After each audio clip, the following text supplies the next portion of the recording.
تمہارے لیے بطور ادب یہی کافی ہے کہ تم ان اشیاء سے اجتناب کرو جو تمہیں دوسروں میں اچھی نہ لگیں۔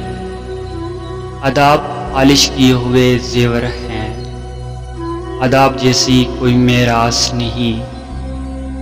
عقل مند آداب کے ذریعے سدھر جاتا ہے، اور جو پائے صرف مار سے ہی سیدھے ہوتے ہیں۔ باپ پر بیٹے کا یہ حق ہے کہ وہ اس کا نام اچھا رکھے، اس کی اچھی تربیت کرے اور قرآن کی تعلیم دے۔ دور اندیشی چالاکی ہے اور ادب ریاست۔ اپنے دل کو ادب کے ذریعے پاک کرو، جس طرح آگ لکڑی کے ذریعے پاک کی جاتی ہے۔ شرف و بزرگی عقل و آداب سے ہے، حسب نسب سے نہیں۔